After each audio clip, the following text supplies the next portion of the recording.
Hey everybody, welcome back to GamePlayDismay. This is when Gattaca coming at you. We are doing another movie review in the DCEU, and today we're doing Zack Snyder's Justice League from 2021, premiering on HBO Max, streaming now, in a weird aspect ratio. And I got my counterpart here, Cannon Fowderall, if you want to say hi. Kenan Fodderall says hello. And yeah, so I guess this movie is way too long, so I don't know where to begin with this stuff.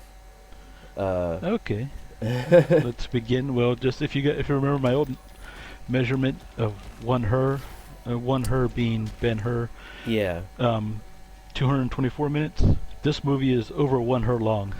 It's 4 hours and 2 minutes. it's over the her.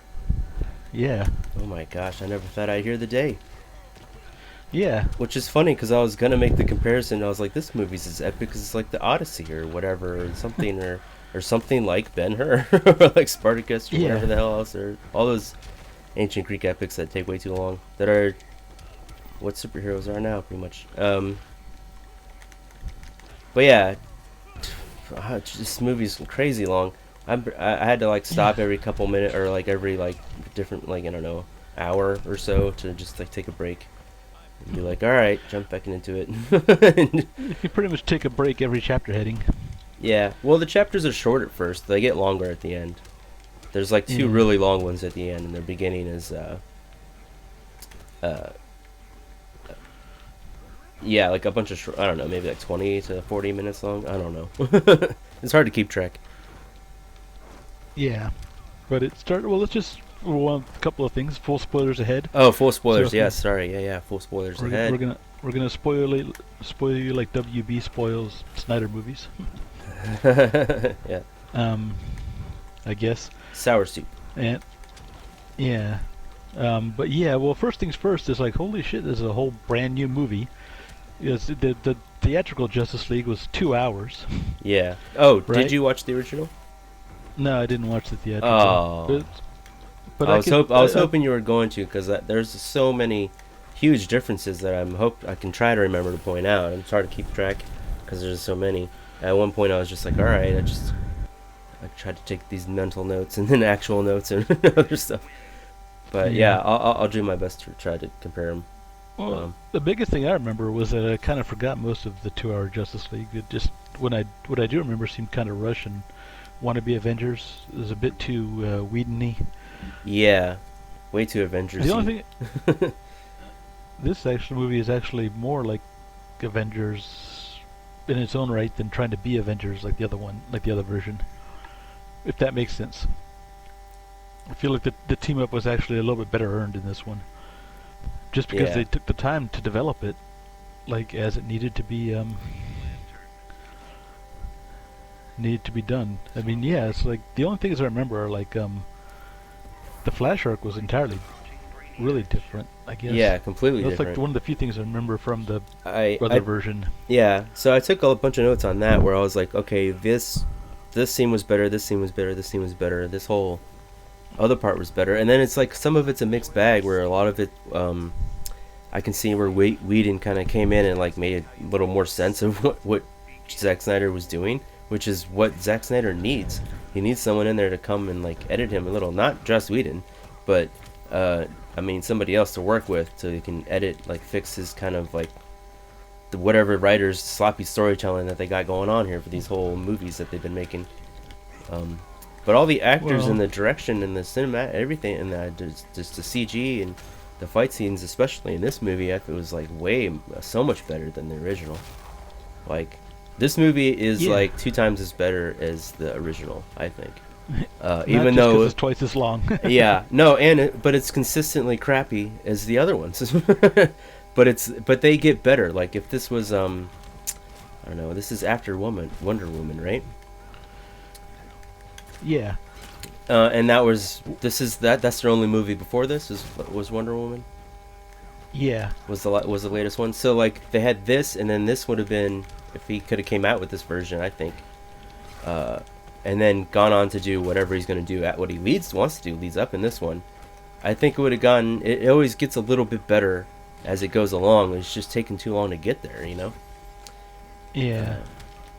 But wow, this movie surprised me in a lot of ways. I was like, this is a whole different movie. Yeah. Not only is there 2 more hours, but there's so much slow mo. That kind of adds to it, and like long shots and whatever. He's got all the time in the world, so he's like, whatever, keep it.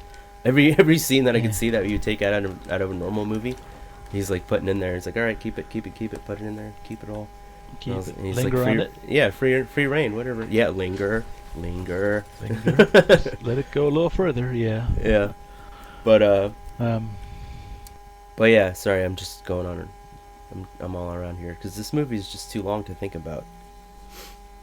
Yeah. But yeah. Well, let's just But start with the one thing I beginning will here. note- It should what? One thing I do want to note about the plot is that like Darkseid has a similar plot to General Zod, but actually more competent. Yeah, and Thanos. A lot of Well, a lot of no, Avengers. not really. Yeah, well, I mean, just taking over planets wise. A lot of And Thanos and Darkseid have different motivations. well, They really motivations, yeah, but I mean, they're two huge guys that take over planets. This is now coming the biggest, baddest threat that is coming to Earth that all the team has to fight. And he's sending his other people, like, I don't know who does he send? Loki, I guess, would be Steppenwolf or whatever, someone working for him, working on Earth to go, open the portal for him to get there, get all the stuff. The Infinity Stones are the boxes, and they even create Vision as Cyborg and whatever, and Wonder Woman is Captain America, Thor is Aquaman, Flash is, I don't know, Spider-Man. No, see, they don't map over, and that's the thing. That's what makes it. I'm just different. mapping over right now. Batman is Iron But they Man. don't really map over. Thor Superman does is the not Hulk, equal the Aquaman muscle. at all. Superman's Hulk. I don't remember Hulk dying in the Avengers movie. Oh yeah, but they all change places. And I'm saying, like, ensemble wise, like, this is the best It's I just could an come up ensemble, with. But they really don't, because that's what part of what made DC and Marvel unique was the differences in their characters. Yeah. Like well, I'm saying DC was always the gods among us, but Marvel was always like the more regular, down to earth guys.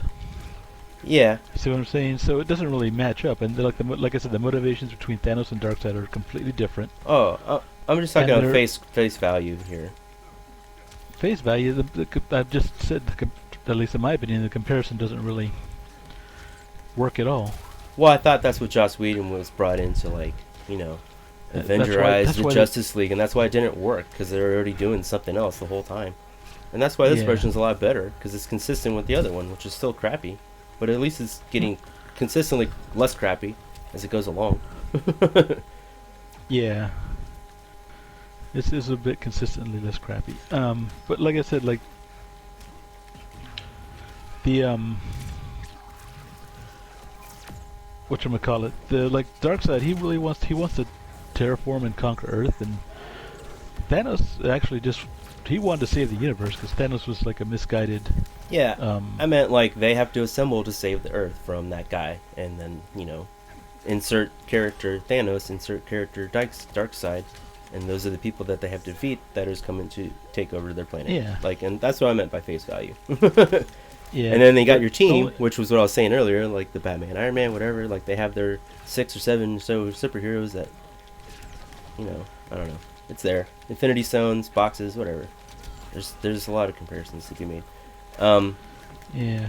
But yeah, I don't know. If you want to start at the beginning, I'll try to go along through this whole movie if you want, or just jump around willy-nilly. Well, the beginning is, kind of ridiculous. It didn't exactly sell me on it, but it did kind of set the stage for what was to happen. Look, he's got the box. Like his crazy slow-mo, this crazy scream, Superman scream as he dies, and the That was sonic way waves too long. spread out. That took quite a while. It's like I think I died a little inside listening to that. Everybody did. The whole world. They all heard it like a big Yeah. boom. At first, I was like, that's At first, I was like, that's cool, but then I was like, this is too much. it keeps on going, eh? Yeah. You gonna drop the volume on that for a bit? Yeah. No. Okay. Tone it down a little bit.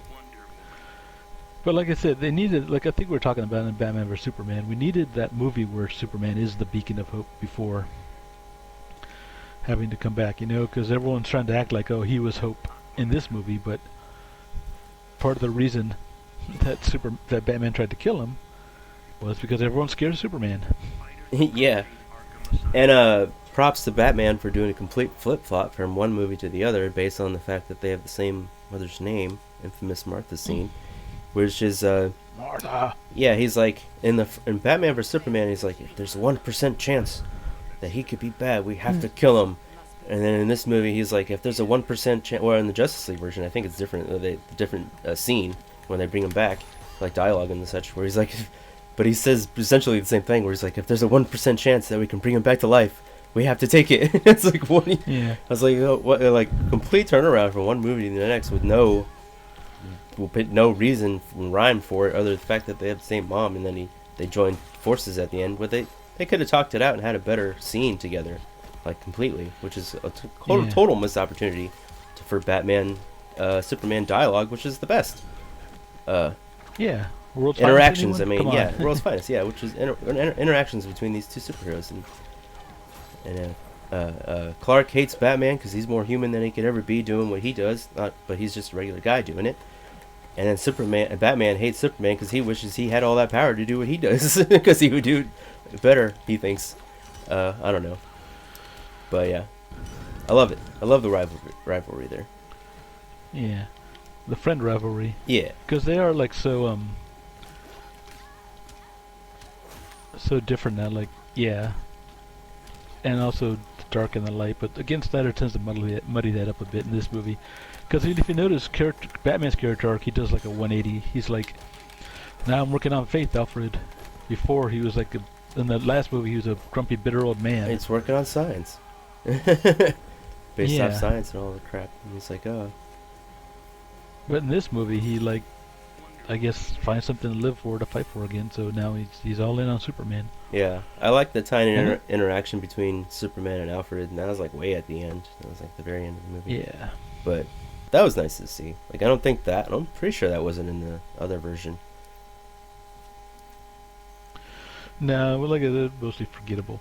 The other version, except for the Whedonisms, because they're trying to be the Avengers when this need to be its own thing. Yeah. And like I said, the thing succeeds in being its own thing more. So that's a point for Snyder, I think. He actually, he kind of saw it through. At least he got to see his vision through, and I liked it way better than what we got originally, which is they should have kept him. They should have left enough alone. Yeah. But let's just going through the thing is, that death scream in the opening chapter is like, then he's out busy Batman's out searching for a team. And it's like, yeah, I guess you gotta do that because you couldn't really set that up in the previous movies. Yeah. Somewhat did in Batman vs Superman, but they've got to do all the legwork in this movie. That's part of what makes it so long, I think, because this could have been over the course of previous movies. Yeah. Like, you remember in The Incredible Hulk when everyone lost their shit and Iron Man walks through the door? Yeah. At the very end. Like, could you imagine, like, if in every DC movie, like, everyone had solo movies, and then at the end of each solo movie, Batman walks in the door with a proposition? Yeah. Yeah, they really should have had a Batman movie. That would have been sweet. And I love what he does with Batman in this movie. Way better. He's got so much more action scenes at the end, and he does way more. Yeah. But trying to remember the beginning. How does it set up? He starts out looking for Aquaman. Oh yeah, that whole scene is completely different. Like, I feel like it was like a different take or a different shot or something. Because he's like, in the other version, he played it as if it was like Batman was more like confident and whatever. And in this one, he seems more like desperate and willing, or like desperate for help, you know? I don't know. I could be wrong. That's the way I feel. Or that's the way I saw it. No, you're not too wrong. He's busy, like saying, things are coming, I need help trying to put together a team. Yeah. He's asking to join. It's amazing what you can do with the different takes and the different shots and the different director and their whole take on what the footage and everything they have to get a different tone out of the whole movie. And the music's different, if I'm not mistaken. Yeah. I will say this. It was good music, except when they tend to overuse a few themes. Yeah, it's a long movie. Yeah. Gotta reuse some of them. But they But did,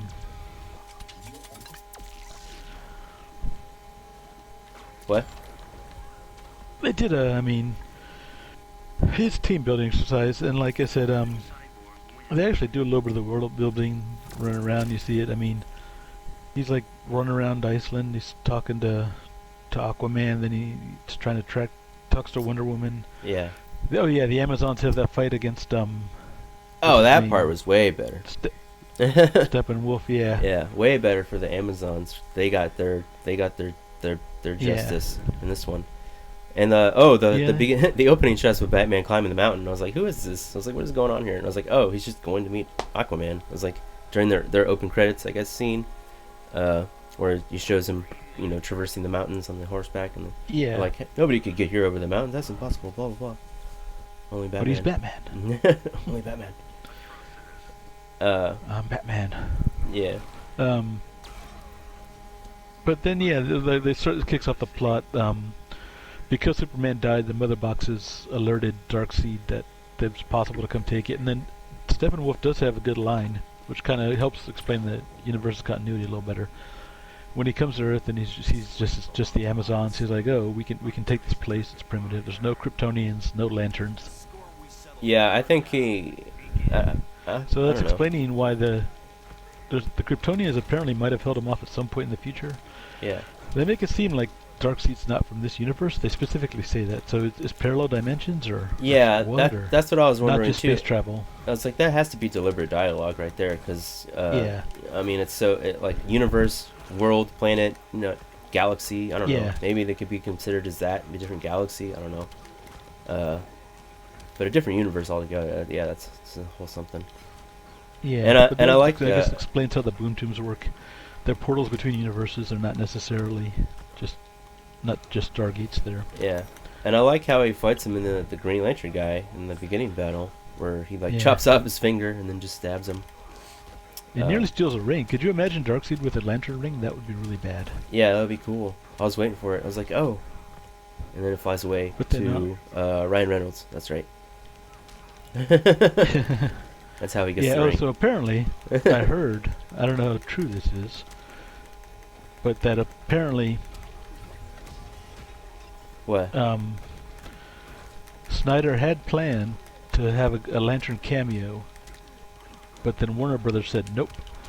It was fine, I guess, to have a lantern in the past, but they could not have a lantern like in the present. Oh, for some current reason. Lantern. Yeah. Okay. Which I don't know. But like I said, they implied the lanterns have held off Darkseid before, and it's a neat little piece of dialogue where he's like, "Defenders have always failed," but then when he talks about Earth, he says there's no protectors. Yeah.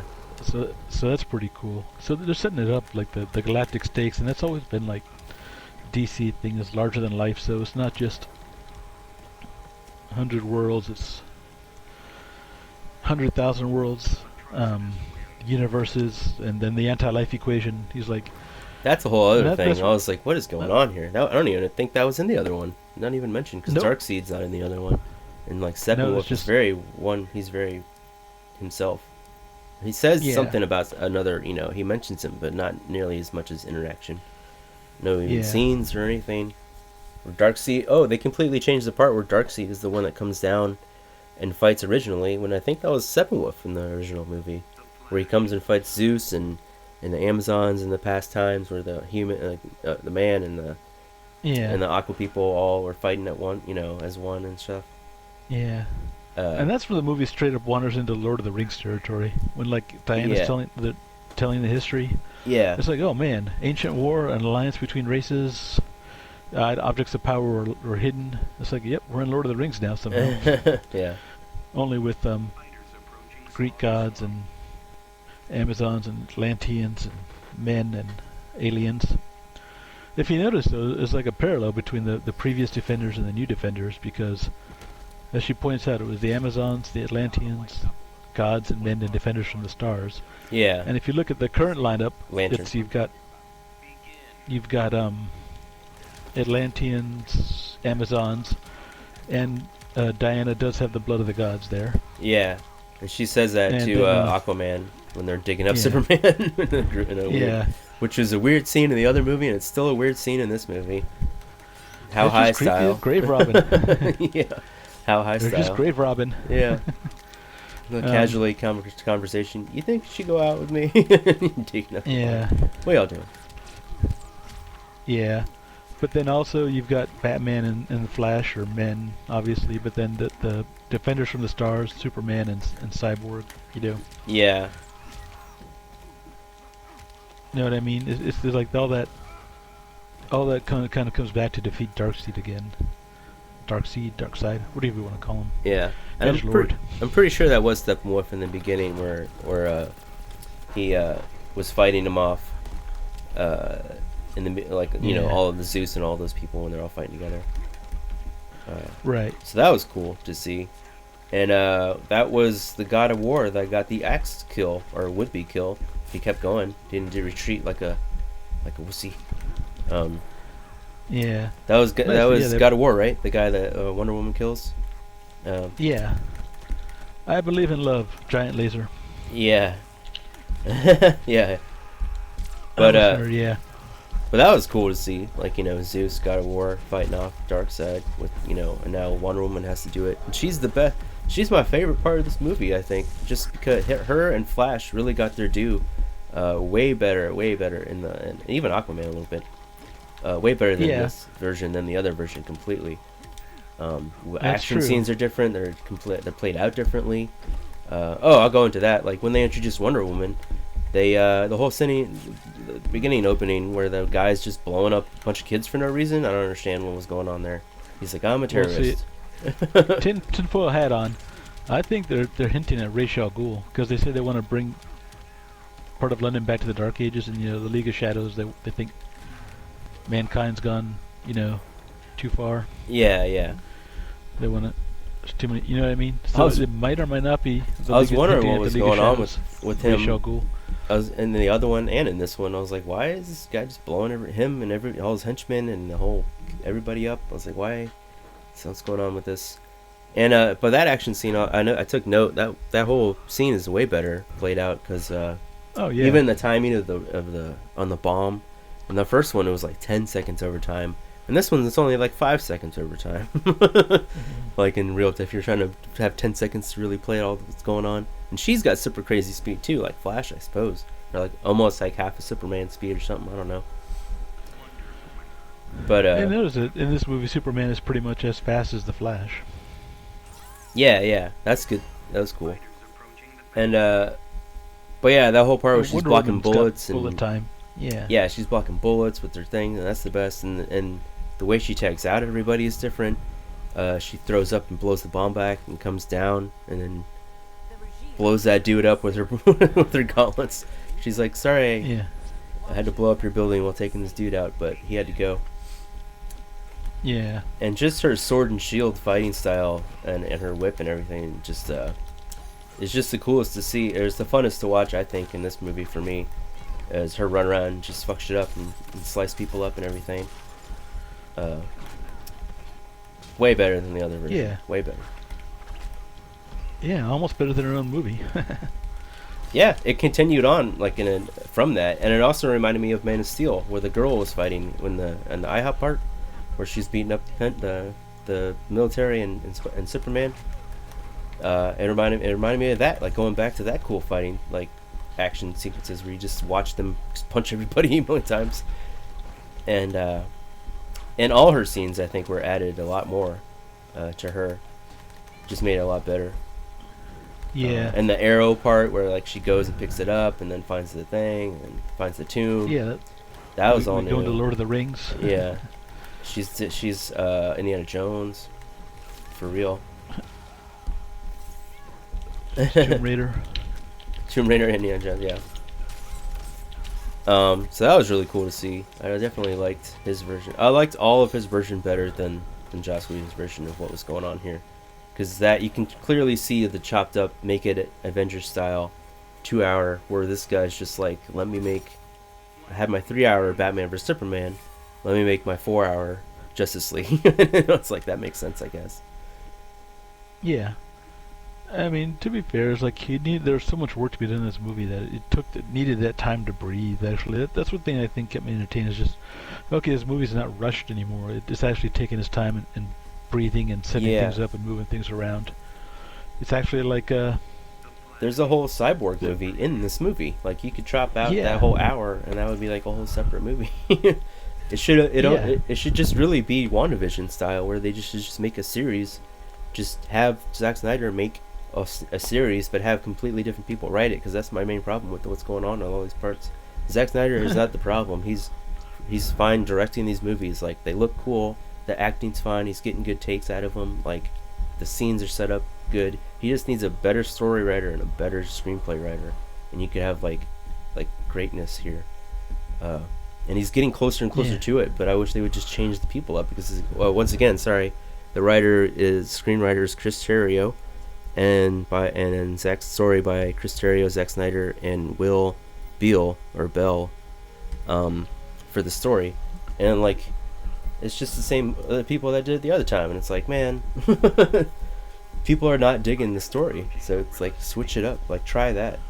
Don't get a whole new director and style and tone, and just throw Joss Whedon and Avengers like theme on it. Just change fix the writer. Yeah. Yeah. But that's what I fair, can tell from these movies. It did kind of flow in continuity with the rest of them, though. I mean, it all kind of makes sense. Although I am wondering, where the hell were the Lantern Corps now? What are they busy doing? Since they fought off Darkseid before. They're absent. Darkseid. They're suspiciously absent. And another quick side note is none of the other Atlanteans or Amazonians or even humans or whatever, they're not involved in this war when they could be. They're like, okay, the box is gone. We failed our mission. We can't possibly get involved now. It's like we need your help. Well, they actually explain that pretty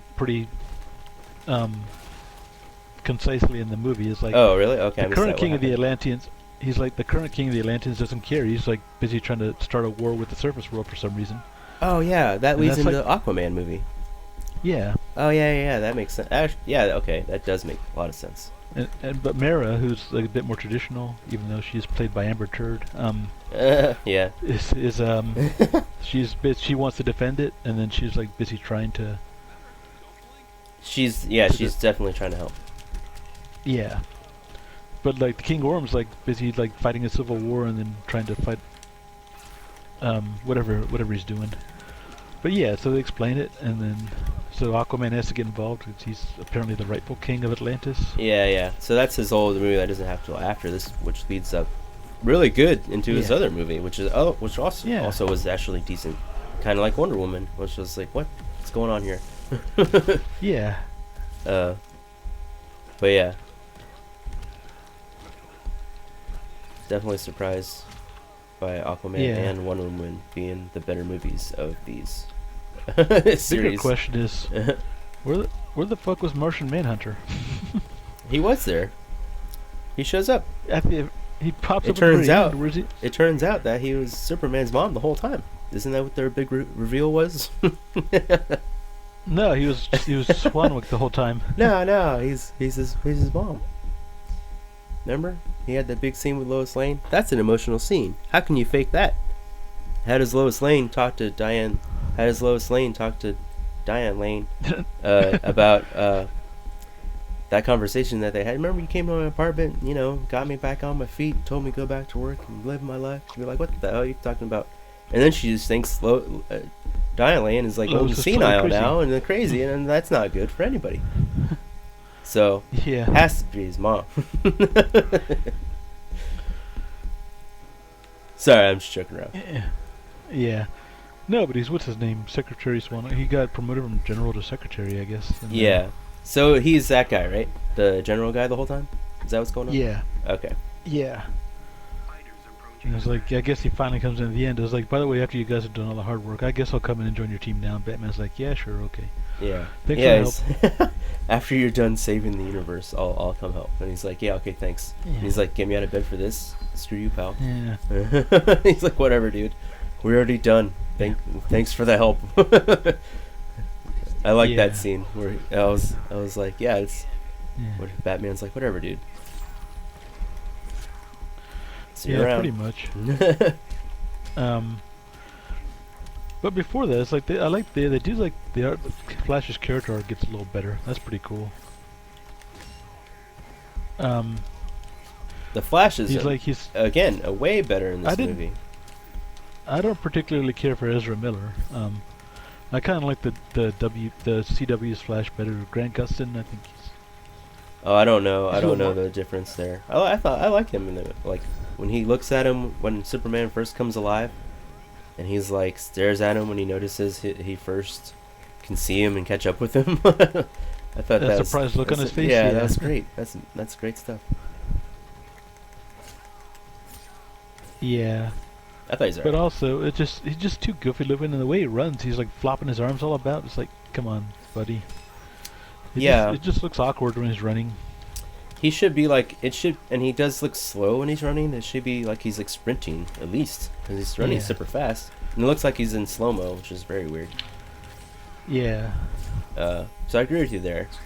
But I like him as playing that guy. I thought that was fine. He did a decent job for what they were going for in this damn crap. Yeah. And there's also, I guess, the kind of implying the Flashpoint paradox because he can sort of time travel, Yeah. and that bad dream may be an alternate timeline And they did or a touch dark upon future. they did touch upon Batman said it in this one. I'm not sure it was in the other version, but he said it. He's like, it came to me and said Lois was the key and blah blah blah, and that's how you get Yeah. to this crazy dark future that Batman keeps seeing in his dreams. Yeah. And I thought they were gonna go back and show him say that to him, but I guess that still hasn't even happened yet, because it shows Ezra Miller like it shows the scene that he's talking about in Batman vs Superman, like it comes out of nowhere, like he's just sitting at his table and it makes it look like a dream, but I'm pretty sure it's real. Yeah. So yeah, a little more consistency there for what that's worth. Yeah. And they go into that dark future a bit more, where apparently one of the things happens is Darkseid can win and Superman turns evil, and then that's still apparently in the cards, because I think a lot of that was sequel baiting. They're just trying to set up a sequel. Yeah, he'll eventually go evil again or something. With the black suit in the other one, in the other movie. No, that's new for this one. I actually like the red suit better, just for movie's sake. But didn't he come back with the black suit in the comics when he came back to life? When they brought him back? Probably. I think he's he had did. a lot of costumes. The black and silver, I've definitely seen it before. Yeah. I've seen it in the animated series, but that's when he's like goes to be dictator Superman, like when he tries to take over the world. Yeah. Or when he does. And like they've done it where they've done like that dark future before in Justice League and Justice League Unlimited.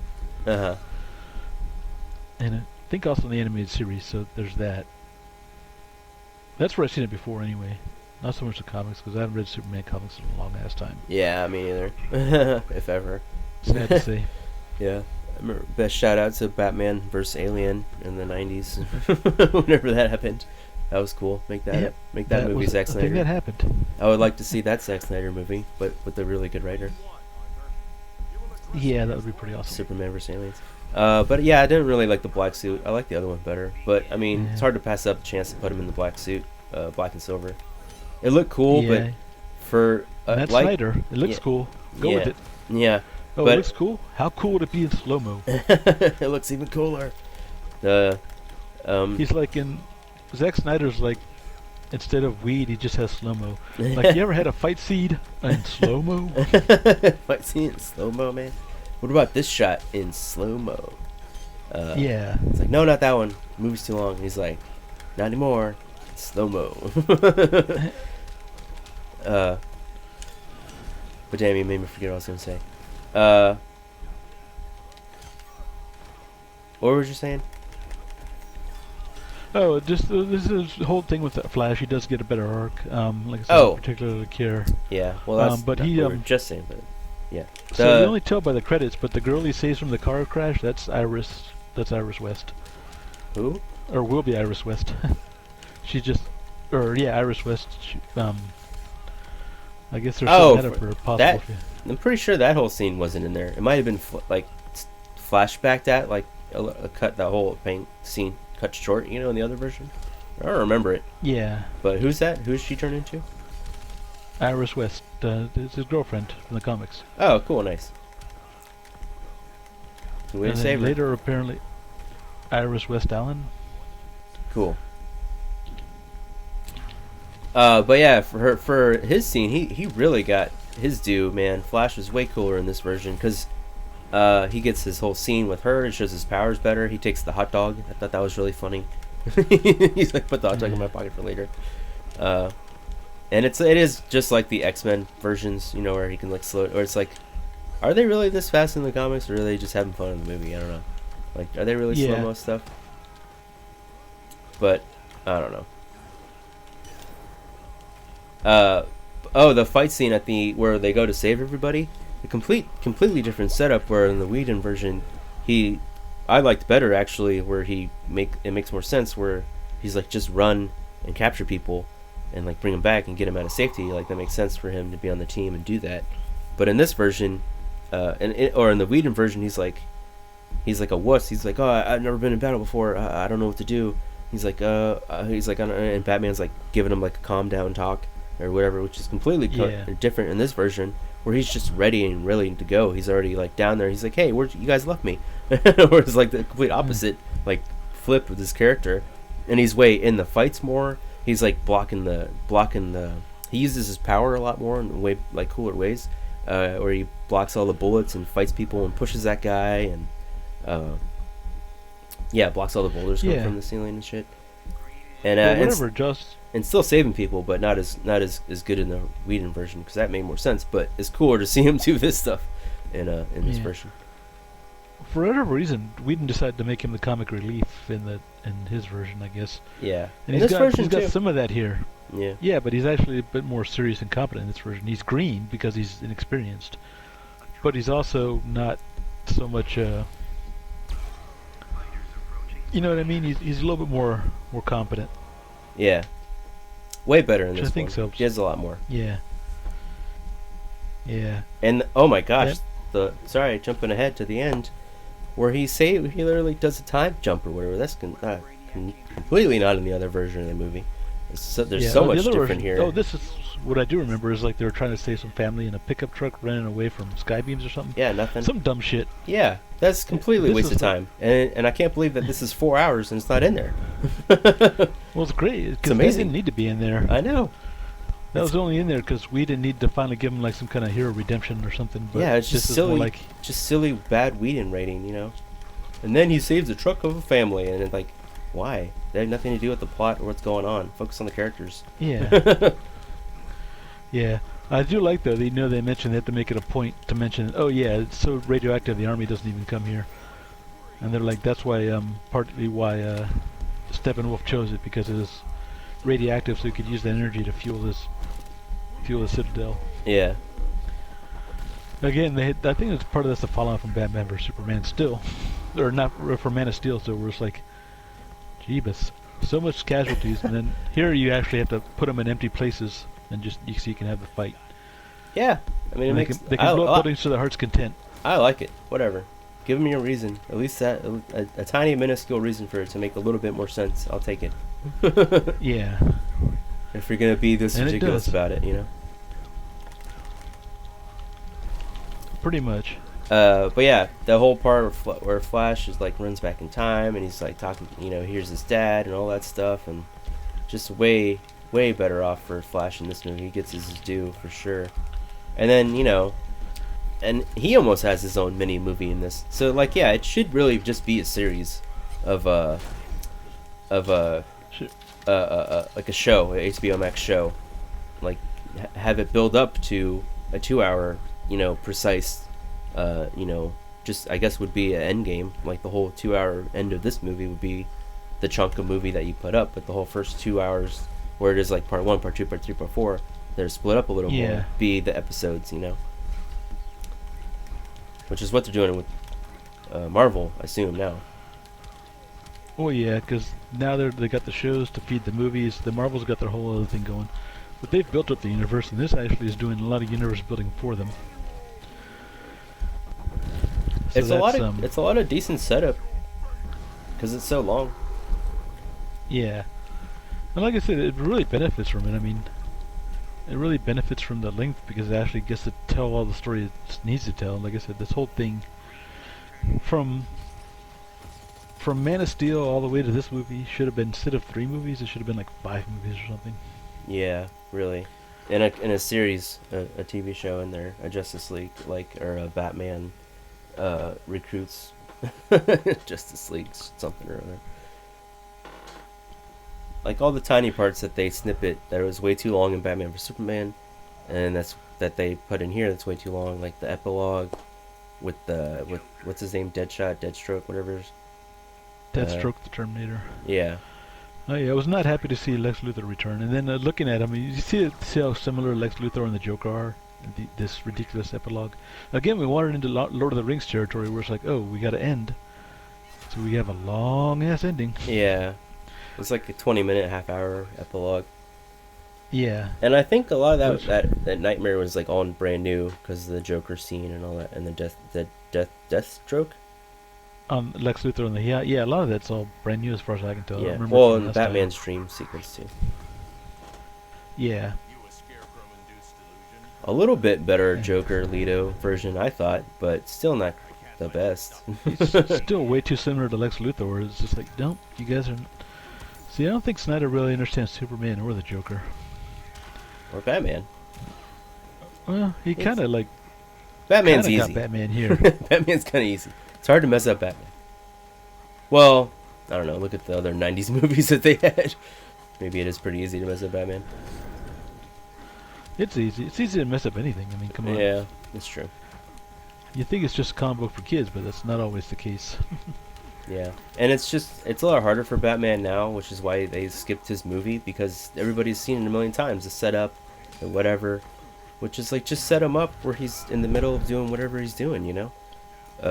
Don't do the whole beginning. If you do it, do in the opening of, like, I think The Incredible Hulk with Edward Norton, where it just kind of does his whole montage the opening. montage of his characters in the opening credits. Just do that, you know? Everybody knows. That gets you where you need to go. Yeah. And you can move on with the important part of the movie. So yeah, like I said, but Batman should have had his own movie between Man of Steel and Batman vs Superman. Yeah, that would have been sweet. And I love Alfred. He's great. Oh, Jeremy Irons. Yeah, killing it as Alfred. It's fun to watch. And he's like, really I work does. for him. Batman's like, I work for this guy. Yeah. That's good stuff. It's getting better, man. He's getting better. He's getting better at this stuff. It's just taking too long. Taking too long to catch up.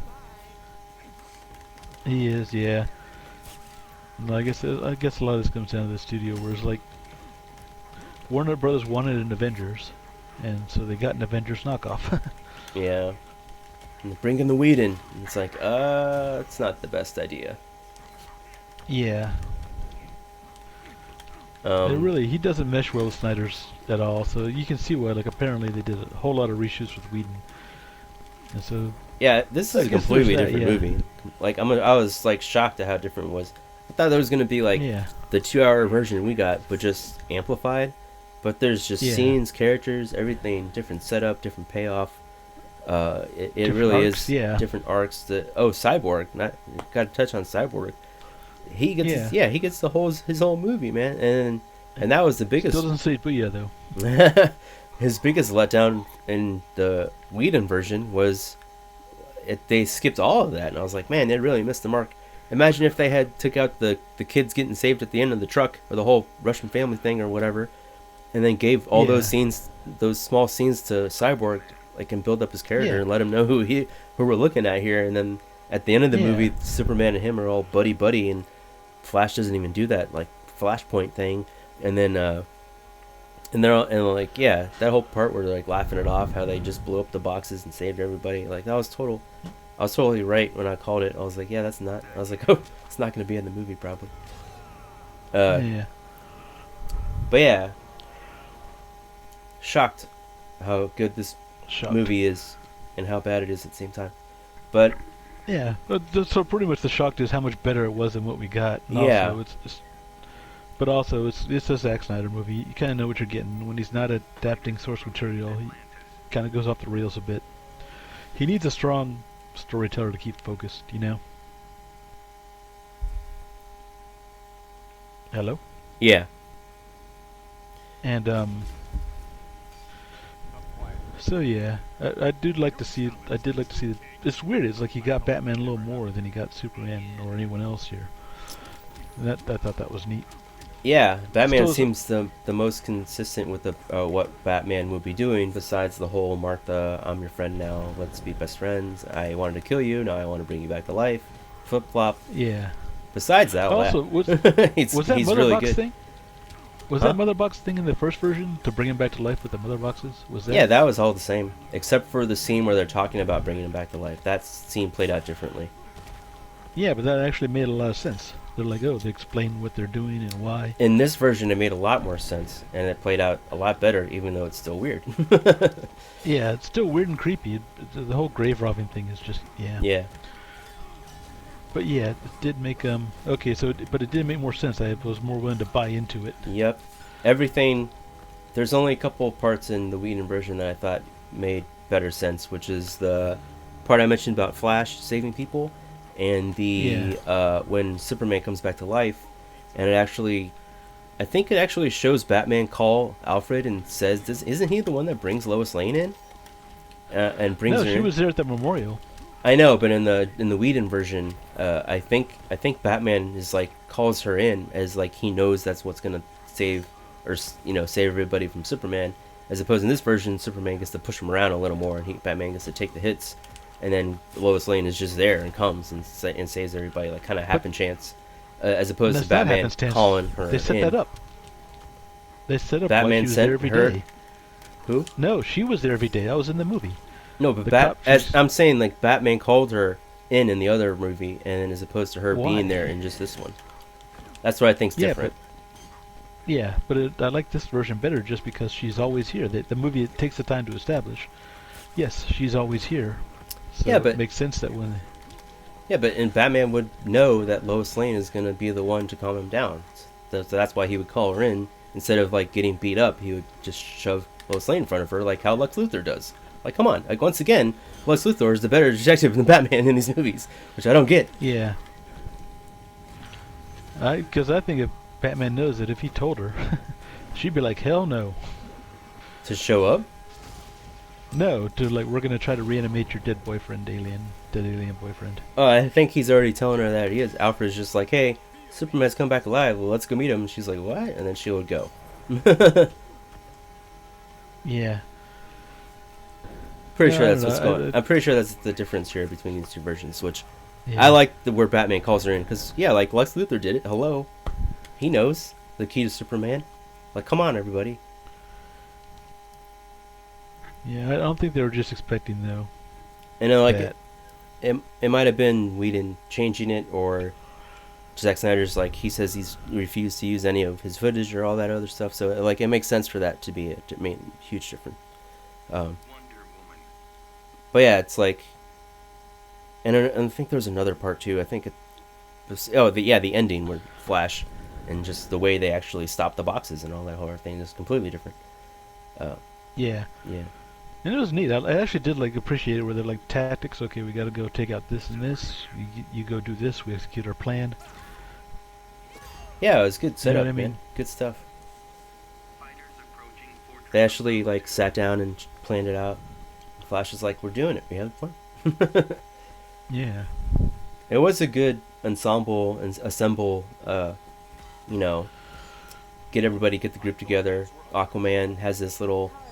I don't even know if Willem Dafoe was in the first one. I don't remember, but I think that scene's new. Yeah. Where he Yeah. like talks to him about being king and all that stuff. And, Yeah, but it helps to establish his character and also sets up the next Yeah. movie. So good stuff there. And plus, can you ever really get too much Willem Dafoe? nah, he's always good in whatever he does.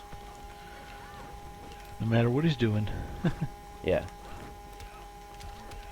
even not my first pick for Goblin, or it could have been played out better, I think. But yeah, No, well, he no, would he have was a good better Green Goblin. Goblin. Yeah, but I just didn't like his costume. It turned him into a Power Ranger, and it just No, he you know become what? non-threatening immediately, and I was like, oh, he just lost all his menace that he was built up in You know, every other if he part just of this gave movie. if you just gave him a little green face paint, he would have been an awesome Green Goblin. Yeah, I That think internet. his face is scarier than that mask. He was my favorite part of Death Note, the live action one. Oh god, I think the internet wants him to be the Joker. That'd be good. Like if we have old Batman in this universe, it doesn't make sense for Joker to be so young, like the Leto version. So just turn Willem Dafoe into the Joker, because they would be old, both old, fighting each other. Old man Joker. Yeah, old man Joker versus old man Batman. Come on. Yeah. Yeah. Well, I get the feeling if Zack Snyder were making any more, he'd finally get around to making that arc where Batman either kills the Joker or something. Yeah. 'Cause it seems this Batman's not that averse to killing. He already is now, which is cool. Yeah. He's kind of lost his soul. As I said in The Dark Knight, either die a hero or live long enough to see yourself become the bad guy. Yeah. So Batman, I think Batman was on the edge of becoming the bad guy, is what they were going after with the Batman vs Superman, and this actually kind of brought him back around. Superman saved him. Oh, how sweet. Yeah. So if you think about it, Superman saves Batman, Lois saves Superman. Joker saves Batman. By being his best friend. I like that part. He's like, I'm your best friend. And Martha saves Superman, so Martha saves Batman? I don't know. I got kind of confused there. Comes back to Martha. Why'd you say that name? Either or Martha. But it's weird. It's like, ever since Terminator 2, you always see Joe Morton as like he's the scientist guy. Yeah. Terminator 2. He's good at it. Yeah. But yeah, where else to go in this crazy movie? It's just hard to keep track. All the Darkseid parts were really cool. Steppenwolf's armor, his crazy silver stuff. At first, I was like, "Oh, this is sweet," but then the more it kind of got weird. I like how it's like Terminator 2 style, where he kind of forms around him and stuff. But yeah, it's very articulated. Yeah, but I was like, it's a little overblown. His Yeah. design and face though was a lot better, but the armor was a little too much for my likings. Yeah. But still way cooler. All his axe, everything he does when he fights everybody, all the action scenes are way drawn out, way longer, all way better. The Amazon fight, the Aquaman fight, all those scenes, yeah, everything played out for the nonsense universe that they built. They're sticking to, it's consistent with their nonsense. Like, at least there's that, and that's becomes fun to watch if you're like on board with this crap. Then you'd be having a great time during this movie. You'd be like, yeah, there is that. Yeah. If you're a Snyder fan, you got more Snyder, which is exactly what you want, right? Yeah. I really like this movie, but only based because of how bad it was before. So I'm like amazed at how good it is now. So that's why I really like it. So it's like, I don't know, it's a very mixed bag here. Well, yeah, as we said, like I said, it's a Snyder movie. You got more Snyder. If you like Snyder, it's fine if you're into that kind of thing. But if you're not, I mean, it's just going to be more of things you didn't care about in the first place. And like I said, like as you said, the story needs to be improved, right? Yeah. I mean, the visuals, the cinematography is nice. Everything looks clear. The action was actually kind of clear, so it wasn't like jump cut to hell. Yeah. Okay, how about this? Would you have... I want a Marvel... Whoever the hell's writing Marvel movies, get them to write and story everything, and then just get Zack Snyder to direct. Or just get a Marvel writer over on the DC side, a really good one, and then get them on board with this, and then have Zack Snyder direct. And I think you'd have a really good something here. It would be amazing. They would turn it around like Marvel. It would be great. Honestly, they could just start over, like have a Flashpoint, and then have you can have even have different actors be different people or whatever. But keep Wonder Woman. She's my favorite out of all this mess. I think that's what's going to happen. You're going to Sword end and up Shield, with man. you're going to end up with Gal Gadot's Wonder Woman, Jason Momoa's Aquaman, and yeah, that's going to be that's going to be the new whatever. Because I think Ray Fisher's out. He had some Oh, really? ongoing things with Walter Hamada, and then he didn't like Joss Whedon. Who? And Who are we talking about? Plays what character? Ray Fisher plays Cyborg. Oh, that's right. Yeah, the whole mess or whatever. I thought he had problems with Whedon, not Snyder. I thought that was Right, the but Whedon end. I don't think Snyder's gonna make. He also had problems with some of the DC producers. Oh, I think he's like out of like Warner Brothers in general, right? Yeah, he's out at Warner Brothers. I don't Yeah. think Snyder's gonna be making another movie. Yeah, I don't know, man. I think there's a slim chance off the success of this one, based off me. I don't even like. I'm totally kind of checked out of this, but even I'm still enjoying watching them because I like crappy action movies. Uh, I would say give him another chance after this, based off of what we got before. I would be like, come on, man, make your Dark Side movie. Just make it 5 hours. Make it an episodic thing with build up and characters. You could do whatever you want now in HBO Max. That could be their huge thing. That could be their WandaVision, their Captain Falcon, and just like I was saying, Flashpoint it, and literally just start over. Have a big Flashpoint movie, and then be like, this is what's happening now, and then right the ship, and then start all over again. But keep Wonder Woman and Aquaman, like you said, those movies are fine. But get a new Batman, Ben Affleck movie, get a new Superman, good Henry Cavill movie. We're getting what's his face, Robert Pattinson now. Yeah, oh yeah, I Apparently. forgot about that. Yeah, it's too late. We're getting sparkly Twilight Batman, I guess. But that's a movie, that can be separate, whatever. They had Spider-Man Spider-Verse, and they got Spider-Man Homecoming within years of each other. There's never enough. Well, that's the thing. I think Warner Bros. Just doesn't know what to do with their franchises. Yeah. So That's that's for why sure. we're getting so many mishmash, and we kind of. I mean, I'm sure Snyder's open to doing more movies, but I kind of doubt they're going to continue with the Snyderverse, you know? Yeah, I kind of want them to now. It was only getting better. But That's true. start it over and make it right. I don't see why not.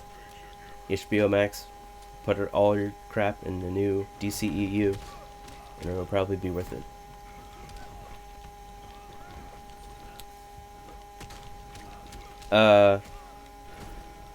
Alright, so what else do you want to talk about here? Lois Lane, Superman coming back to life, Wonder Woman being awesome, Cyborg. Oh, let's talk about Cyborg some more. Because, like, yeah, that whole part was not in the other movie. And, like, he gets his own whole movie here, and it's all decent. Like, it's a whole great superhero setup. Almost probably the most coherent and best part of this movie.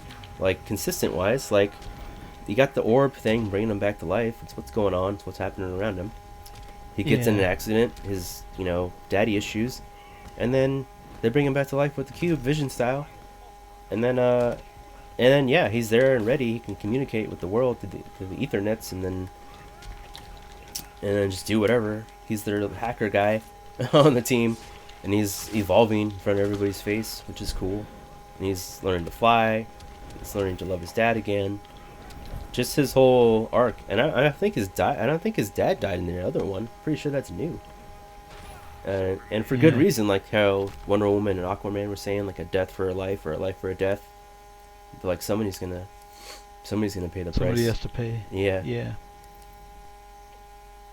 And you do not bring one back from the darkness without giving someone else back or something. Yeah, and he marked it with the thing so they could find it, and know where they're going, know where it's going. Like that was really good. Yeah, that was a whole neat touch. It actually kind of made more sense. It made his sacrifice heroic, and it's like. On the other hand, they also got time travel now with the Flash. That introduces a whole nother bag of worms. Yeah, and she said universes, like you said. Yeah, so I think that Flash, the Ezra Miller Flash, he did pop up in the CW series at one point. Yeah. So they kind of teased it. I'm really hoping that's what they do with Flashpoint. Just make your own new series. You do whatever you want. But I kind of get the feeling Ezra Miller's not going to be back either. Did he have problems as Flash? No, he had personal problems. He's accused of choking his girlfriend who was pregnant at the Oh my time or gosh. something. What? I didn't know all this. Something really awful. Yeah, Oh, I know. oh, Yeah. never mind. Well, bad on the No, actor, but I don't. I try to separate that from their work that their artwork that they're giving me on screen here. yeah. But I don't know if he'll be back or if he's out or in or whatever came of that. So I guess I'd look it up. But Yeah. Well, that's no bueno. Well, just yeah. Who cares? Recast him. I was actually thinking, was that a different dude at the end there with the, where he had the cool suit, the armored suit, Warframe style? I don't. I don't think so. It's just the armored suit. I thought it looked like a different dude. Probably because the suit made him look different. I mean. Yeah, and he had a mustache and stuff now. He's a little older. But Yeah. But yeah. Yeah, that's a shame. I really liked his part in this movie. Yeah. I mean, but like I said, I didn't care for him as Flash in the first place, so I wouldn't mind Yeah. recasting, to be honest. Just get the other guy from CW, like you said. And then that'll flashpoint him into why he's there. It makes all perfect sense. In superhero Yeah. talk. Lingo. Yeah, that would be funny. Yeah. He's like, no, I'm him. What I'm else? the guy. I'm the same guy. Same guy from the other one. Yeah. Yeah. So, like I said, everyone just gets more arc, and that's what was movie so overstuffed, but also improved by it. And like the chapter breaks really helped you. I could just take For sure, yeah. take a break between chapters and get some coffee or think about what I just saw. The yeah, it definitely added to it. Like, that's what I was saying. Like, it could just be an episodic, series, and it kind of almost is already. In this, he already made it that, where he's like, okay, this part one, chapter 2, chapter 3, and they're all kind of 20 minutes to 40 minutes, however long they need to be. Kind of like Mandalorian, where there's like you get a 20-minute Boba Fett episode, and you get a 40-minute finale episode, or like over an hour long, or even TV series do that too with the like the finales. Two-part series finale. Yeah. So, I think that's why I was saying. I think that could work for sure.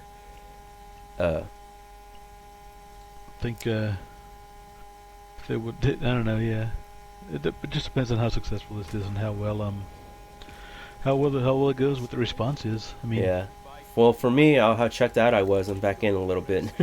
I'm like, damn it, give me more of this stupid crap, because I want to just at least see what happens. But it's kind of like a lead up to a movie that's never gonna happen, and that's just always sad to see, Never, at least finish it. Come on, throw some money at it. People will watch it.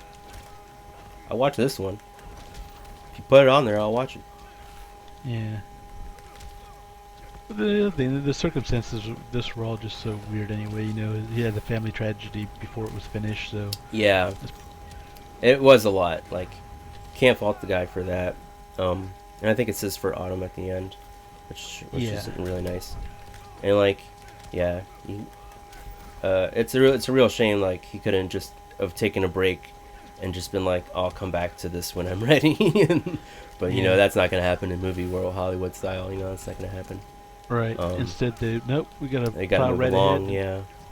Hire the other guy. Yeah, that made it work in the other way. It's like Yeah, but that's Hollywood for you. Just a shame of just bad circumstance, bad timing, everything. Yeah. But yeah, love this version. Don't like the other version now that I can compare the two. And it's amazing what you can do with a re-edit or a proper director's vision cut. Actually, yeah, they just used crazy. all this footage. Yeah. I was so apparently, what I understand was that Whedon reshot a lot. Like a lot. He didn't want to use a lot of Zack Snyder's footage. So he just reshot his own. Same thing that Zack Snyder said. He's like, I don't want to use the other guy's footage. It's not my movie, Yeah. Not my takes, not my shots, not my his like flow and feeling and I don't know, pacing, ambiance of the movie. Yeah. Not enough slow-mo, Jaws. All the slow mo you need in this movie. Love the action in this movie. Love it. Yeah. Steppenwolf fighting everybody is so cool. Aquaman is Yeah. cool. Uh, I did like that fight because there wasn't a giant sky beam. It was more like, you go get to the thing, do the thing. Right? yeah. Everybody do the thing. Yeah, they had the goals and they actually made a plan and Flash, run in tried circles. to execute tried to execute it. Um, so yeah, there was all that neat stuff. I also like the fight, just like the tactics where they're actually fighting the parademons. Batman's going ham on them with the Batmobile and his machine guns and missile launchers and you know what I mean? yeah. It was like that was kind of impressive. And then the fight with Steppenwolf, but then it's weird. It's like it's like they really showed how like overpowered Superman is compared to everyone else. Yeah, they need It's him. like it's like Aquaman, Cyborg, and Wonder Woman together can sort of slow Steppenwolf down, but can't stop him. Yeah. Superman just starts to beat the shit out of him. You're gonna have a hard time if Superman goes bad, yeah. Yeah. And so that was neat. Also, they also hinted at the Dark Superman because he's just wailing on Steppenwolf. Yeah, I thought he was gonna go Dark Superman right then and there, and then everybody was gonna be Yeah. like, hey, come on, hey, don't beat his face in front of everybody. Come on now. It's like, even though Wonder Woman did it even worse, which is probably almost my favorite part of the movie. Yeah, it was epic. Yeah. Epic. That was like I was like, holy shit, they did that. It's like okay. Yeah. Sweet, man. That's how you send somebody back, dude. You watch me Yeah. try to execute them and then throw their body at you. You can't get more like F you than that. That's epic. And they're all sitting there staring at him in the portal. It's like, yeah, deal with that, buddy. Have fun. Have fun trying to come take on this planet. We just threw your, well, not even guy, he's ex guy at him. You know. Your disgraced former servant who's trying to get back in your good graces. Yeah. Did a decent job at it. Yeah, I mean, without Superman, Steppenwolf probably would have won. Nah, they would have taken him out. Because I liked how competent they were without Superman. Because, like, they're like, alright, here's what we're going to do. We're going to do it. And they're like, we're counting on Superman to help us. But, I don't know. I feel like, yeah, he did save him at the end, of course. But, I don't know. Like, they really couldn't, like... If he was really dead, they could have done it. They might have, I don't know. But like I said, the only thing keeping the mother boxes away, or keeping Darkseid away, was the mother boxes were literally afraid of Superman. Mm-hmm. And like I said, that's another thing that kind of points out why Darkseid didn't pop up earlier, is because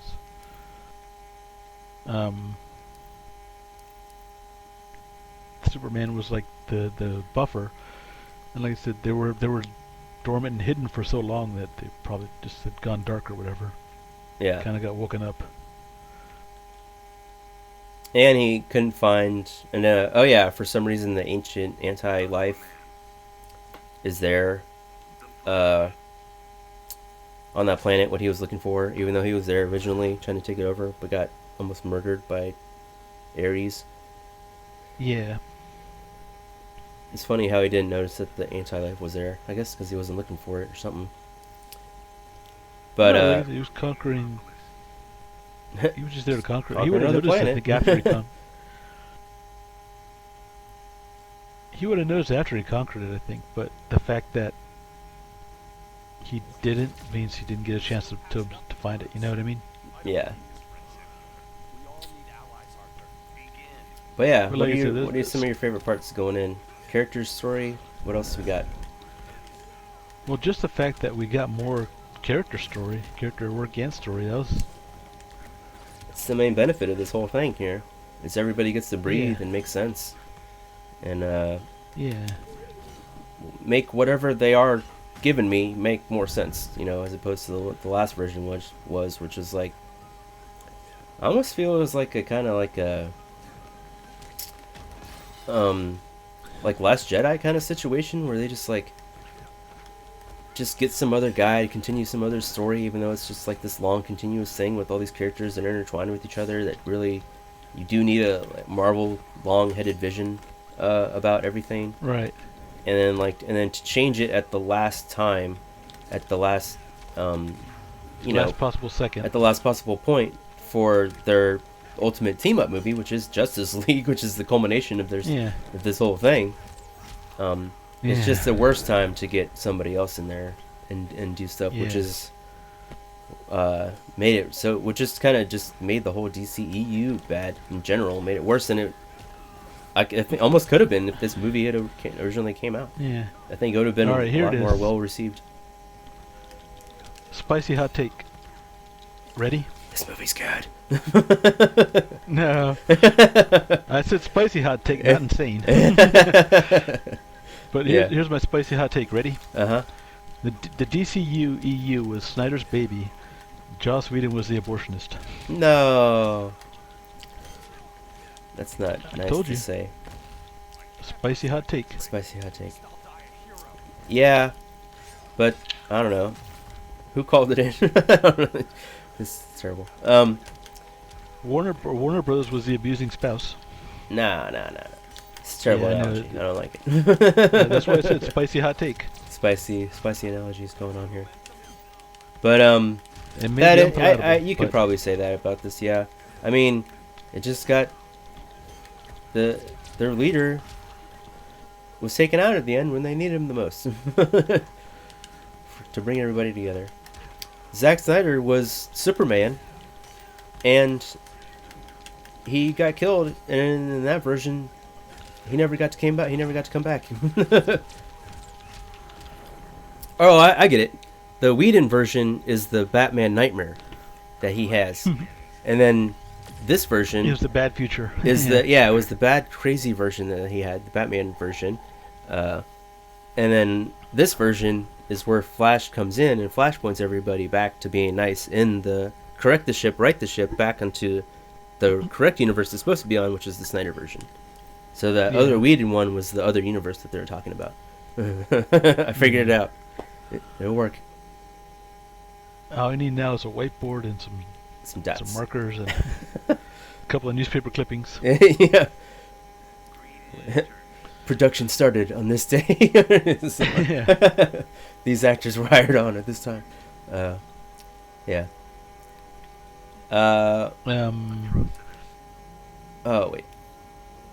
Yeah, I mean that's pretty much what I gotta say about that. It's like I liked it a lot better than the forgettable 2-hour Justice League. I actually feel like I remember some of the points from this. Yeah. And I might actually go back and watch it again one more time, see if I missed any more details or pick a few things out. Yeah. Just to or pick apart some of the logic and the plot, just it would actually feel like it's worth revisiting, whereas I had no interest in watching the original Justice League again. Or the Batman vs Superman kind of mess that movie is. Yeah, even the Ultimate Cut couldn't really save that. Yeah, and how we were saying before, how that actually kind of, lightened up over time, where you're kind of like a little more easy on it, knowing what's all going on here. Like it's a little bit better with the Ultimate version, and and all that stuff. And then this is just like that, where it's just a little bit better of what we were getting before. So that's he's almost there. They're almost there. They're getting there. They're slowly getting there. Yeah. I guess you want to touch on the aspect ratio. I'll go on a quick rant on it real quick. Well, let me just say, for my own part, before you go on your rant, I stopped noticing after the first chapter, so it didn't bother me. Yeah, that happened to me. Zack Snyder thinks he wants to be Stanley Kubrick, so that's what you get. I don't know. Go ahead. I hate this aspect ratio. For this movie, it worked in The Lighthouse. Like, that made sense in a way. But, like... so Willem Dafoe's the key. Yes. I don't know what's going on with this guy. Like, he's making a movie for home viewing, but then wants it to be in IMAX, and then I don't know, read some articles and stuff where he's like, no, this is a setup. It's a setup movie that's not going anywhere. Don't get excited. Which makes me think that it's not going to be shown in theaters at all, ever. So it's like, why are you making this IMAX version, I guess for yourself, that you can watch at your house when you have an IMAX? I mean, or something like that? Which, screw the world. Yeah, I mean, it's my baby. No. I'm going to watch it on my IMAX. And correct me if I'm wrong here, when I watch the Nolan movies and they go into IMAX, it's usually those crossed out bars are on the top and the bottom, and then when it goes to IMAX, it fills your whole HD TV. So why is the IMAX version in this one a square as opposed to a rectangle for the IMAX versions of the Nolan movies? So what's going on there? Nolan, I don't know what Nolan's doing. To be honest, I remember it just changed the aspect ratio, rectangle to square, rectangle to square. So It changes all the time, but that's when he switches to IMAX is when it fills the whole screen. well, that's So because I think he just cropped the sides. Okay, so if this, He that just zoomed in. if that was shot, no, he shot it for IMAX with IMAX cameras. That's why it zoomed. That's why it fills the whole screen. So No, that's I'm what saying Nolan like zoomed in on the IMAX so it fills the Oh, screen. so it fills the screen. I gotcha. Yeah. Instead of zooming out so to get the IMAX aspect ratio, it was like, nope, let's just zoom in. So But I'm pretty sure that this IMAX, when you see it in the IMAX in the theater, it's not square. It's still a the rectangle. IMAX is square. Look it up. It is 4:3. Yeah. Yeah. Alright, It's alright. if you ever seen like the original IMAX at like they used to have one at Cape Canaveral. I don't know if they still do, but I've seen movies there. It's a big giant square. They got one of the Air and Space Museum in Yeah. DC. It's a giant effing square. All right. Well, okay. Then okay, there's that. But at the same, it's not. It doesn't help my other point, which is nobody's watching this movie in the theater, let alone an IMAX theater. And the only people that are watching it are the rich people at home that have IMAXs in their house. So why, in God's world, would you release your movie to the masses for the world to watch on an aspect ratio that doesn't fit their TV when it could easily be made to do so because that's how movies are made? Because it was his baby and he wanted it done this way. And who knows how it would have come out Screw the if he'd people. gotten theatrical release. It might have been filmed in IMAX and then maybe cropped for widescreen distribution, but they would have sold it as the IMAX thing. Yeah. Because they have IMAX theaters all over the place now. Yeah. Even though they're not really IMAX, they're just oversized. I mean, like the real proper IMAX is massive. But I'm thinking that's what he would have wanted if he'd gotten this theatrical chance. It would have Yeah. been But it's this not. movie in IMAX theaters. Yeah. And that's what he's working on. That's his basis. It's his vision. That it's just he wanted to make the movie this way. So they're like, here's your chance to make the movie the way you want it. So he did. Yeah, that's true. Okay, but shout out to DVD copies. When you would get them, they would be double-sided, and they would have full screen and widescreen versions. Why can't I Yeah. just pick my version on the streaming service? Like, why? It's just I don't know. I don't know. It's just that Nolan that thing. Just that I don't know. Just disregard for the audience. Just it kind of bothers me a lot. Where you kind of they're so far gone where they don't see the movies from the audience point of view anymore, or like take it into as much credit as I think they should. Yeah. I don't know. Because That's just Nolan's that's like my so far idea. up his own. Nolan is a bit up his own self He's with like- the audio mixing. Yeah. It's like Nolan. I have to watch the subtitles every time, otherwise I have no idea what's happening. Yeah. Oh, Which is a shame. thank you for mentioning subtitles. I watched this movie with subtitles on, and the whole time that ancient, the singing, the chanting, the whole His lamentation. yeah, the ancient lamentation. I was like, what's going Yeah. on here? I was like, that's the That's ancient the song. lamentation. Yeah, it's the song. I was like, Yeah. all right. Actually, yeah. Shout out to Ancient Tom Lamentation Holkenborg of for the doing Woman. some Uh, excellent music there.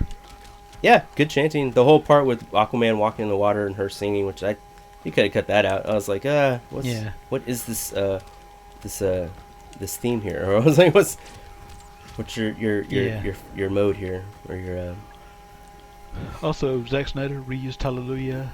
Oh. Reused Hallelujah again. Yeah, He did it for- in Watchmen. He did it for this. yeah, for the ending credits and piano. It's just like Yeah. and I'm pretty sure that the Jesus Christ T pose was not in the other version where Superman comes back to life and flies up and looks at the sun and does the T pose.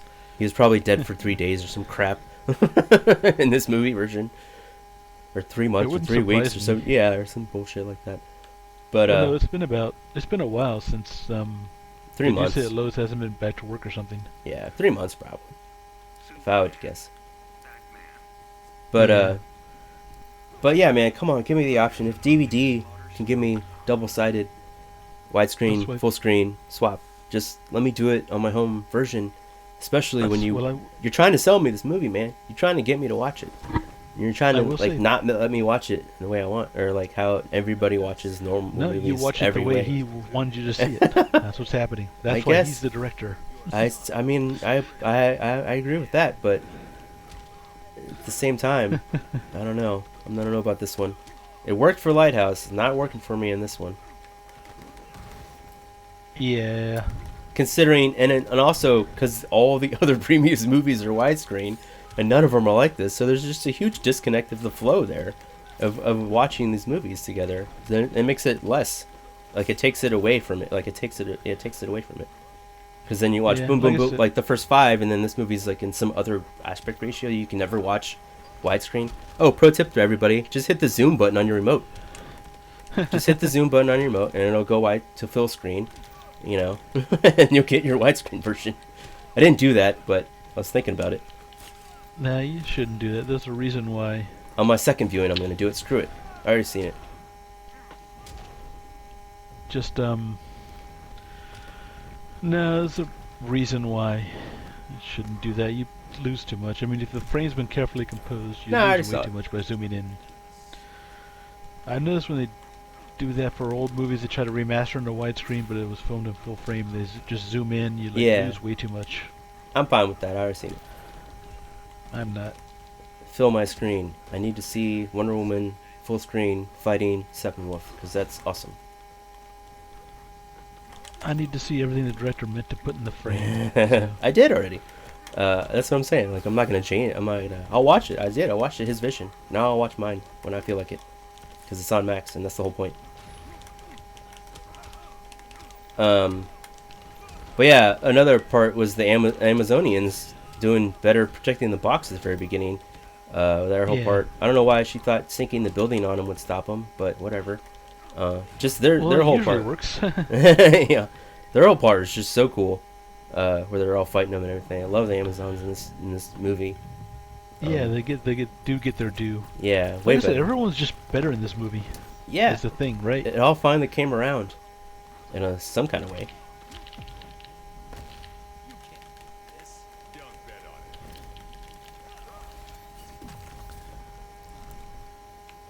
But yeah, any other favorite parts or anything you want to mention before we go into closing thoughts and rating?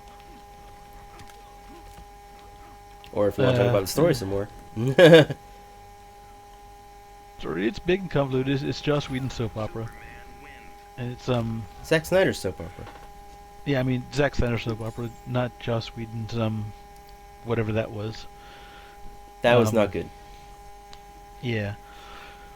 Other thoughts? It's like I probably will watch it again. I may have mentioned this. It's like I actually have an interest in maybe watching it again, see if I got anything, if there's any nuance or cool things I missed, or it's just analyze the plot a little more.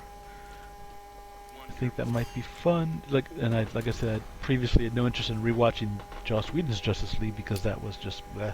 Yeah, this completely erases it for me. I was like, if I'm ever watching these movies ever again, I'm erasing that one and I'm watching this one. Yeah. Yeah, so I don't know if I'm willing to say it's good or great yet, but I will say it's not as bad. It's as bad as what we had before, for sure. Yeah. And like I said, just it's nice he got to do his project after all bad things happened, family tragedy, and then movie got taken away. Then he got it back. So this is how he kind of wanted it to be done. So I some appreciation for that. Like I said, good action sequences, were clear and easily watchable. See? It wasn't as Sorry, go ahead. that's a big help. Wasn't just a generic skybeam battle. It was generic Unity box battle, mother box battle. Yeah. Tower. There's still a tower. Yeah, but they actually just it's like a regular military objective. We take this tower down, then we attack the guy. Yeah. So Get the general. ironically, it's a little They more broke- grounded than Marvel movies. Yeah. They broke the light beam to get in. That was the first thing Yeah. they did, was break the light beam. So that's nice. So yeah, we don't need this. Yeah. You get we in there. don't need no stinking light beams. We don't need no stinking light beam, yeah. Yeah. We don't need no stinking light beams. Damn, you made me forget what I was gonna say now. But yeah, so just good job, Zach. You finally got your thing. Yeah. So, I mean, good for you. And like Snyder, for it's you, a win buddy. for the. No, it is. It's seriously. Yeah, yeah. And it's good for him. It's good for the fans who wanted this to happen. I think sometimes you got to have the creator show a little more respect to the fans, especially the ones who've been going to bat for him and asking for this for a couple of years now. Yeah. A lot of people said it didn't exist. It turns out it did. It just needed to be finished. I'm surprised that this exists. Yeah, that's my biggest surprise. I'm just like, holy crap! There's a whole universe of stuff here that's actually a lot better than what we got, and it's amazing. Yeah, what you can do. Other thing here. It's movie magic. It's movie magic, baby.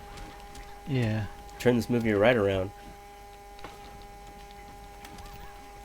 Yeah. So that no. But yeah, you want to talk about? Rated, Oh, I'm not going into that yet. You want to talk about Superman coming back to life a little more? How what's his name? Flash generates enough electricity to charge? Is he like breaking the point of time travel or some crap when he's doing that to get that charge going or something? No, he just needs to charge up the mother box because that thing requires a lot of energy. Yeah. It requires energy just to activate it, because you think about it, it's like the thing it's like a terraformer. It's like a world engine. The Kryptonians need two giant devices that'll make a black hole accidentally to terraform a world, but the mother box is just three little boxes that can do that. So I mean, it's like they're really powerful. They're insanely powerful. So to kickstart them, just to get the energy needed, Flash has to generate a lot of electricity by going really fast. Just going really fast, yeah. But yeah. And go ahead, yeah. Yeah, I don't know. The whole part with Superman coming back and going to the farm. I thought they could have. He got actually the least amount of character and screen time, I think, of all the superheroes in this movie. Well, yeah, maybe equal to Aquaman. Yeah, he's dead for the most. I was surprised at how long he was dead. And he didn't come into like the last hour and a half or something like that. But yeah, I thought they could have gone a little bit more into him like coming to terms with him being alive again. He kind of just stared out a window, and Lois is kind of like, "Oh, are you all right?" And he's like, "Yeah, I'm fine." And that was kind of it. A little more like in his head, kind of thoughts would have been a little bit better, I think. Yeah. Which is weird. They didn't have that for all the time that this movie's going on here. Well, I think that's the thing. Zack Snyder just never really got Superman, so I mean. Yeah, that's true. He's like the person who's not equipped to deal with it. It's like he was not the guy for a. Or these writers. Well, I'm guessing the screenwriters are his pit guys, so they probably wouldn't. You know what I mean? Yeah. It's just that thing where certain directors and art authors or screenwriters have strengths and weaknesses, and he did a decent Batman, surprisingly. Just doesn't know how to do Superman. Yeah. Oh. That's fine. To touch on Batman a little more, yeah, his whole part at the end was way cooler. When he's running around, taking the tower. Yeah. Like, there's a whole bunch of scenes where he's just running and jumping and swinging that was not in the other version. I was like, oh man, this is so much cooler. Like, it makes me want a Zack Snyder standalone Batman movie, which is like, there hasn't been one of those, right? I don't think so, no. Yeah, so like, give me that. Put that on HBO Max. Jeez. And then with Alfred, what's his name? As the guy. Jeremy Irons? Yeah. As Jeremy, yeah. As Jeremy's Iron? Just the way his costume looks and the way he roams around. Ben Affleck's serviceable as a Bruce Wayne. Just his like jumping and rolling and him being Batman on the tower, taking everybody out, using guns, whatever, blowing people up. Yeah. He's got his crawler tank where they get sunken in the water by Steppenwolf. He's got his crawler. Yeah. He's got his giant. You notice he took a page from Diana's notebook and had Alfred make him the bracers. Yeah. Now he's got bracers too. I'd be like, hey, let Alfred study whatever you're wearing and your whip and whatever. Well, no, if anything, Alfred should get a hold of some Kryptonian metal. He could make better ones. Yeah, there's more Kryptonian. Because they do mention that. I'm sure Batman's working on it. The Kryptonian metal behaves similar to the mother boxes, so that's pretty neat. I'm sure Batman's working on other Krypton weapons right now, or Alfred is, or something. Oh yeah. just in case he knows Superman's gonna go bad again. Yeah. But yeah, Martian Manhunter is not Diane Lane, not Clint mom all along. Shouldn't that be Martha Manhunter? Martha Manhunter, yeah, Martha Manhunter, yeah. Martha Mom Manhunter, Martha Manhunter. Say that 3 times fast. Yeah. 3 times fast. I guess yeah, winding down here is to Cyborg was really good. All the characters got really their due, which made it come together in this. Yeah. Actually, got arcs development. Yeah, these versions of these characters, which I don't care for their take or writing style for these, but from what we get from them, I'll take it. I'll watch it. It's a visually appealing movie, and pleasing movie. Just to see these heroes that you love fight on screen is worth the price of admission for me, because that's like a summer blockbuster. You know, what else do you want? It sucks that it's not as good as the Marvel ones. They just need better writing, and I think they'd be fine. Yeah. Going into I talked about Batman at the end. Aquaman was pretty cool. The whole color palette of the end battle scene was different, as opposed to orange in the other one. It's all nighttime. I don't like that Zack Snyder is way too dark, in Batman vs Superman is way too dark, and in this movie it's way too dark. Like their main big battle scene is at the end in the dark at night. It's like maybe just dusk or something like that, or lighten it up a bit. But what I'm thinking is my theory is that the orange part is when that Batman vision actually comes reality. Then everything goes orange, as opposed to them being orange now, when Darkseid and Steppenwolf and everything. It's like you got to lead up more to the orange. You're teasing it, but it's not here yet. It's just nighttime. Yeah. So that was like a big major change for the whole end battle there. Different color, everything, color palette. But yeah, glad they took out the part with the Chuck and the kid and the family. Added nothing. That really didn't it? Yeah, it's nothing. It's total nothing. It showed that Flash was a good guy. It's like, okay. Or that he runs fast. Or you could just leave all the character development that was already established for that in the movie, and then use that. Fine. Yeah. Like where he saves the girl. That was really cool. And takes the hot dog. I wonder. I mean, how long was Endgame? That was like 3 hours, right? Yeah. That's not just this down to. No, that's the Russo brothers. Yeah. But I'm thinking, if they I don't know, if DC had just had a little more like trust inside it, they could maybe get it down to like 3.5 hours. I mean, knock out the slow-mo alone, that's got to be a good half hour. Yeah, they could cut this movie down to 3.5, 3:20 probably. Yeah, and then it'd be like a Lord of the Rings situation where it's long, but it's great, and then if you have the longer version, it's still great, and it's just nice and extra, you know? Yeah. But as it is, I mean, this movie was pretty much as long as it needed to be, like in terms of pacing. So, I mean, props for that. Yeah, surprisingly good pacing for the whole thing, for how long it was. Yeah. It was a little kind of choppy. You can see where it's like, okay, he's just adding on too much here, or a little too much there. But right, it's all free reign, so you take it. Throw it all in there. But I guess closing thoughts and I guess rating now. You already did that. Closing thoughts. Yeah. You already heard my spicy hot take. So never speak of it again. But ratings, I don't know. I'm gonna rate it better than Super Friends.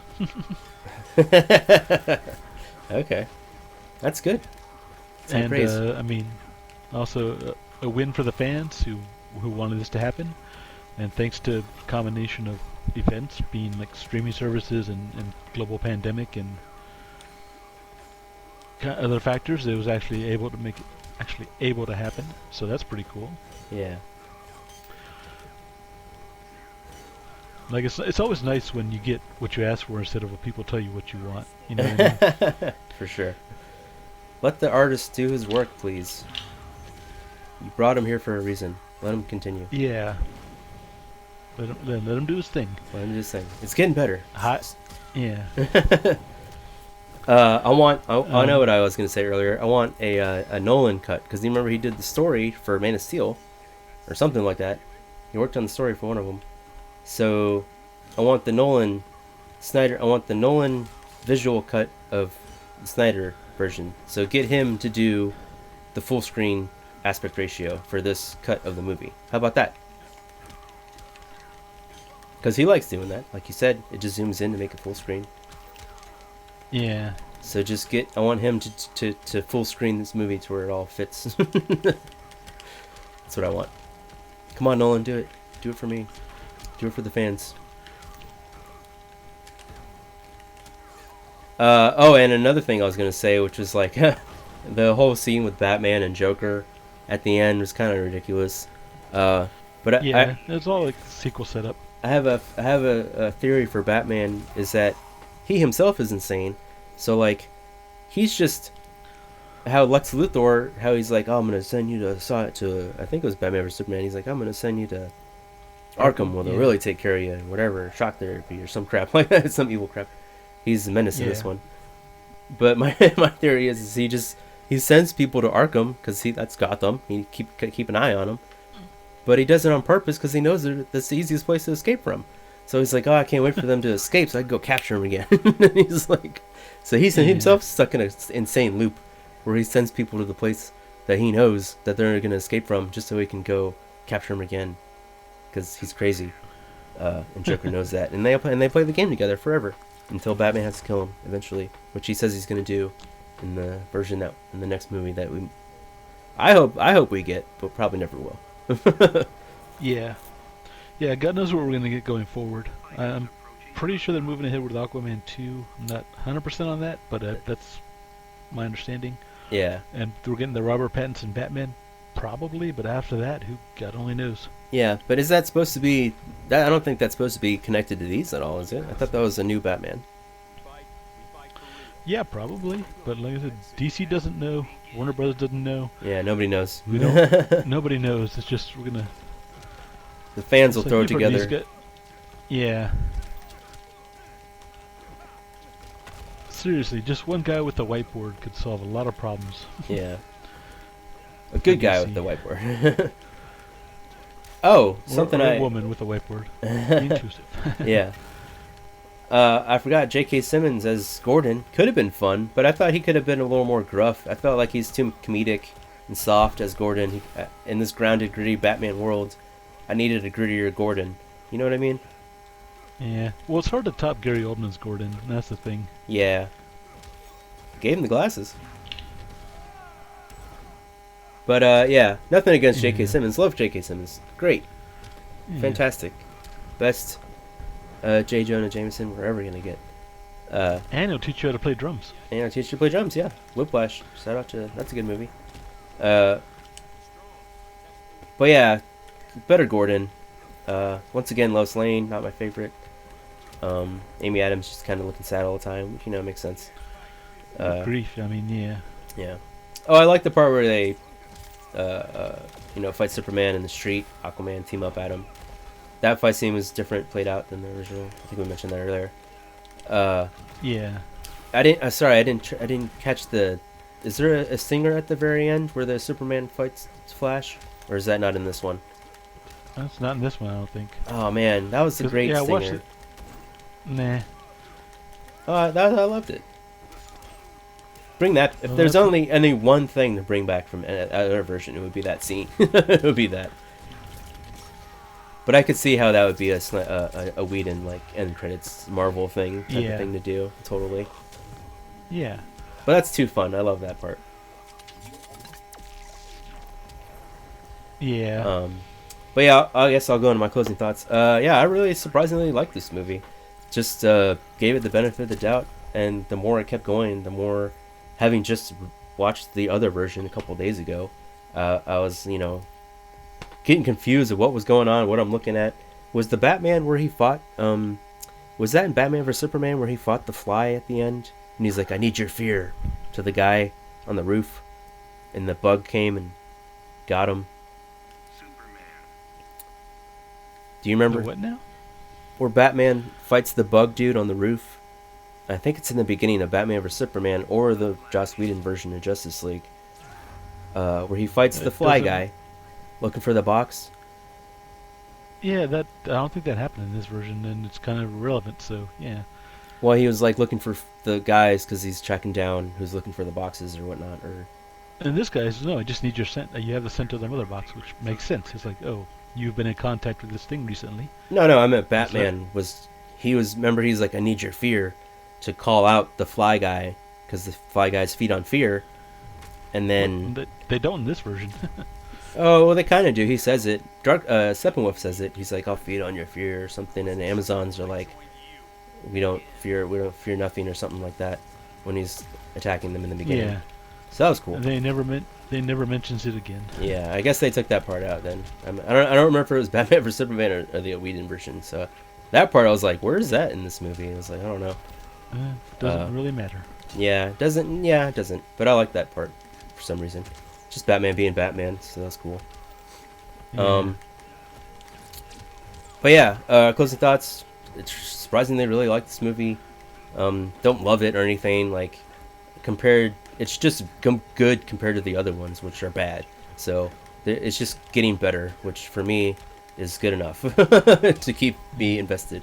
As long as it's gonna keep slightly getting better. And I love Wonder Woman. Seeing Gal Gadot fuck shit up with their sword and shields is amazing all the time. Especially when Snyder does the action. Love it. Just his action all around. I really dig it. Just what he does with Superman, Batman, the way they move and fight and look on screen is great. But yeah, just going into this one, I was like, whatever. But yeah, it totally turned the ship around for me on Snyder as a director and not a storyteller, but as a director for sure, and what he can do with his vision of what he's working with. You know, how you can actually, yeah, like I was saying, Batman vs Superman was bad, but looking back at it now, it is not as bad as I remember.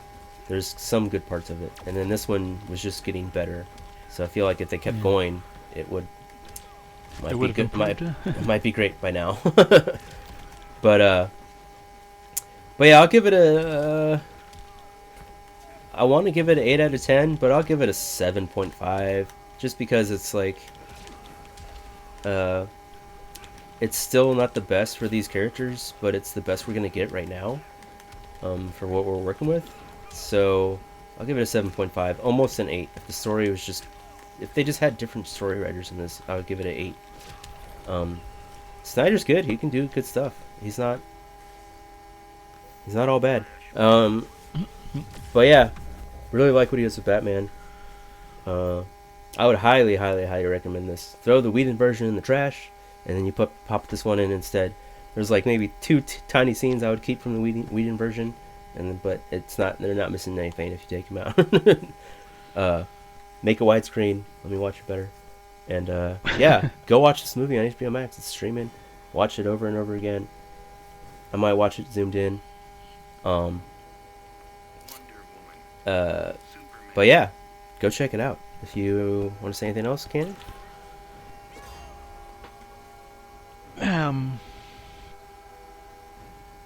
We here waiting. I don't know. Yeah, no.